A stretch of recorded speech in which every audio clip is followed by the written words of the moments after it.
Recorded live from the studios of PTHS, the Redhawk Report.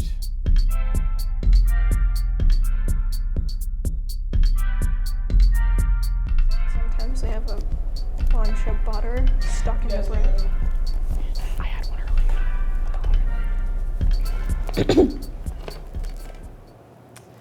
Welcome to our second week of news. Coming from the deepest depths of Mordor, I'm Hunter Havens.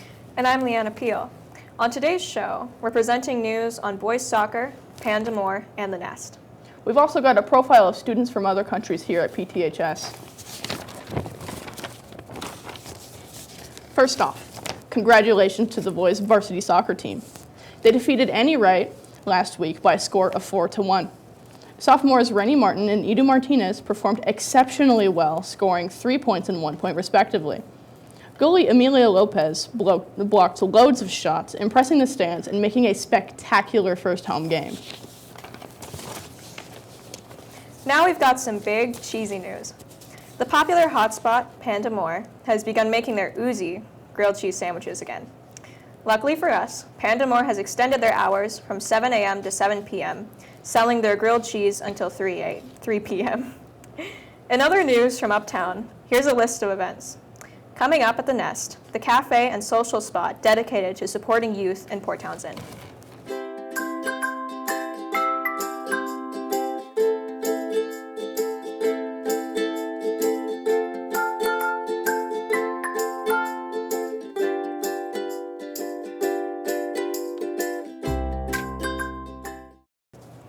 Next up is a segment produced by Hunter Havens, documenting the symphony trip.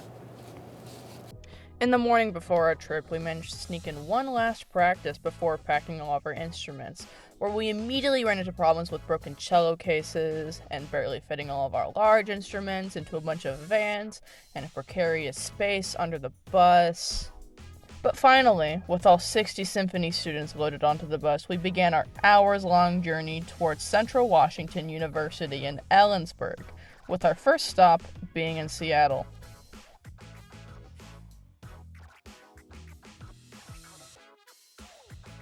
About an hour later, we arrived at the Seattle Center, where for the first time on our trip so far, we shuffled off of the bus and took a big long stroll towards the Armory, where we separated into separate groups to have a quick lunch. Unfortunately, the impending exhaustion was already beginning to settle in for me at this point, but it didn't matter because we had a few hours to kill exploring Seattle Center in our own special groups, which was mostly spent invading the elaborate playground. I initially felt bad for the parents that wanted their kids to just have a good time, but the guilt quickly subsided because, high schoolers just want to have fun.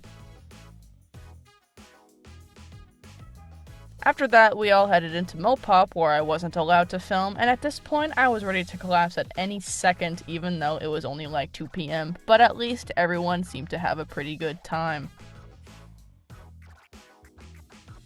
Everyone filed back onto the bus to spend a few more hours on the road before stopping at a weird mall in North Bend for dinner. Myself and some others got some nice teriyaki, and Dustin failed to do a bottle flip. Finally, we spent the night in Ellensburg. The next day, we woke up at 5 a.m. and everyone woke up feeling pretty miserable, including me, especially because of the fact that my phone didn't charge overnight. But everyone had a nice breakfast, and Sarah enjoyed her cornflakes. We all hastily packed and drove over to Central Washington University 10 minutes away. Upon approaching the music department, it was pretty clear that the dread for our performance was coming in big time for everybody. After gawking at the big fancy entrance, we shuffled through the hall and put all of our instruments in a big crowded room we were sharing with another school. Then we finally made it to the concert hall, which was very pretty and where we would spend the next 8 hours of our lives sitting and listening to other schools play for a long time. After a hot second of sitting down, our high school chamber orchestra disappeared to go practice and then shortly after killed it on stage for everyone. Immediately, they walked off stage and disappeared into the back rooms for what I'm assuming was a clinic. Shortly after, the rest of our symphony was banished to go get our instruments, where I was supposed to leave my phone instead of recording, and headed over to the practice room for one final time before we finally made it to our performance. I do wish I could show some of our music, but that stuff is long, and a lot of our members are very unhappy with our performance because that's just how musicians are.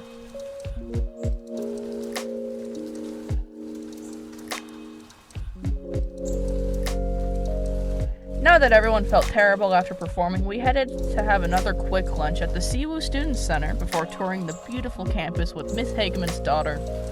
My verdict was brick, but honestly the campus was pretty nice.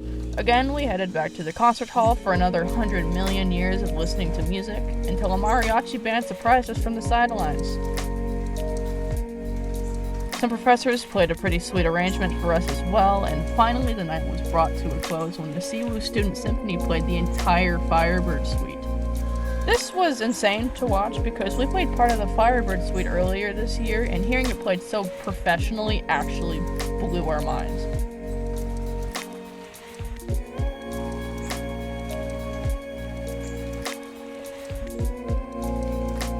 At last, we shuffled one last time through the hall and back onto the bus so we could finally make our way home. At this point, I was so thoroughly exhausted that I was basically on a different planet, but it was okay because we had teriyaki for one last time in North Bend before spending multiple hours on the road. After what somehow seemed like no time at all, we finally got home at 10 p.m. and collectively passed out.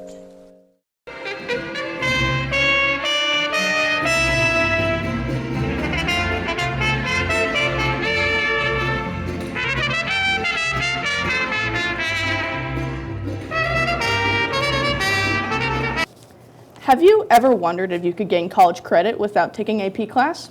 Or maybe waking up early is just not for you, and you just want a couple classes at the high school? Then stay tuned because this next segment is just for you. Hello there. Have you ever wondered about Running Start? The school is pretty lackluster in sharing what it's about. Well, you know it's college in the high school, but what else is there to it? Like, is that a huge burden? Is it worth doing? Is the website a pain in the to use? Well, I'm a Running Start student, and I know many other Running Start students, and I'm here to inform you, at nearly midnight, whether or not it is worth it to put it in your schedule, so you can make an informed decision for yourself in your future. Alright, I'm here with Callan Johnson. Tallulah Sebastian.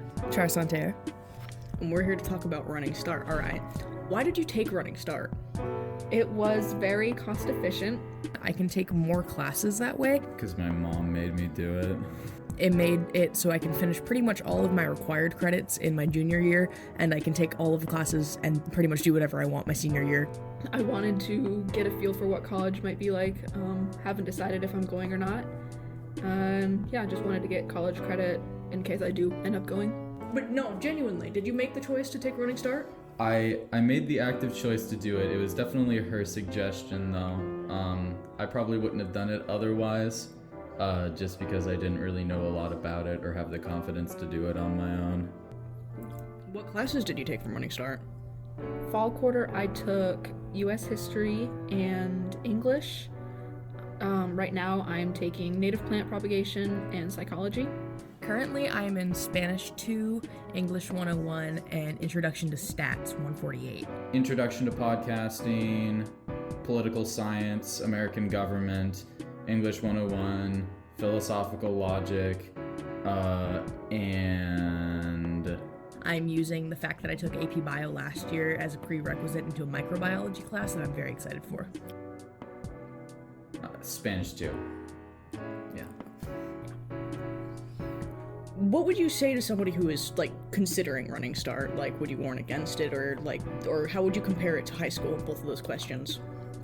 Well, it's a lot less in-person instruction. I mean, I'm just doing online classes. So I personally do mostly online classes. So it's pretty different. Reminds me of COVID.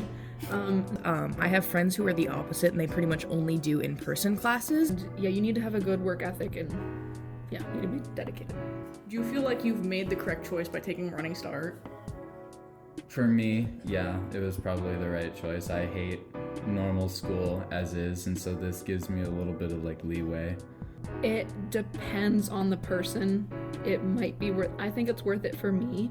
Make sure that you want to do it. I would say totally do it. If you're scared about the workload, just research what classes you're taking beforehand. Some of them are so easy and are easier than the high school classes here. Introduction to podcasting. Yeah, it depends on the person, whether it's worth it or not. Well, thank you, Char Santerre. Thank you. All right, well, thank you, Callan Johnson. You're welcome.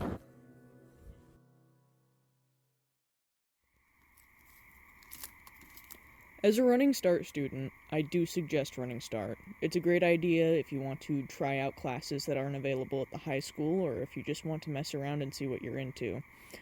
Communicate with your teachers. Most of them will be understanding, and really, I would say it's an overall good experience.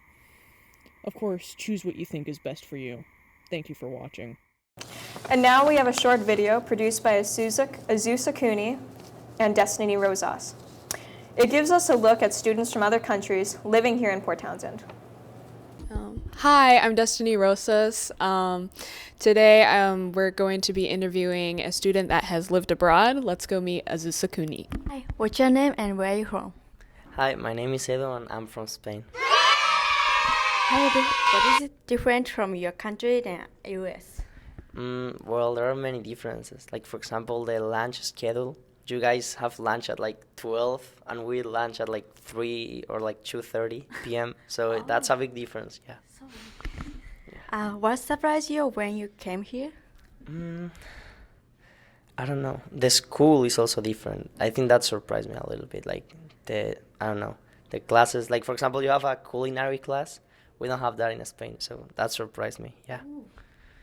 What is your favorite American food and what is your favorite from Spain? Okay, from America, mac and cheese, for sure. I love mac and cheese. I'm in love with mac and cheese. And from Spain, paella. Paella? Yeah. What's that? It's like rice with a bunch of like veggies and chicken, and I don't know. It's really good. Oh, I want to try it. Yeah. Oh, you're playing soccer, right? Yeah, I'm playing soccer right now. How's it going? It's going really good. Oh, that's good. Yeah. Thank you. You're welcome. Bye.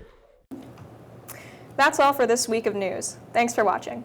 Thanks to everyone here at PTHS that has been supporting us, and please don't forget to like the video before you go. And click subscribe to stay up to date with all our Redhawk news content this semester. See you next time.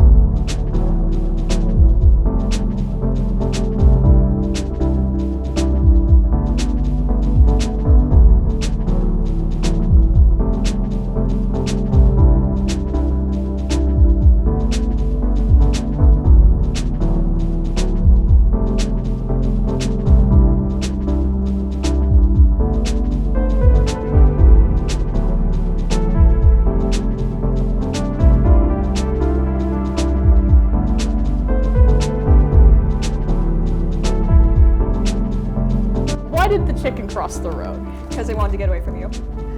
Why would you say that to me? I thought we were co-hosts. You invite me to be your co-host right now, and you are insulting me right. You call me a grid. You call me cringe. Well, I should have called you the Grinch. Holy crap! Did you hear that, viewers? Did you hear that pizzazzery happening right now? I can't take this. That's so insane. I cannot Incredibly take crazy. This. I'm going to kick you out of this studio. Really? Very I'm so soon. excited for that because I've been waiting for. Yeah?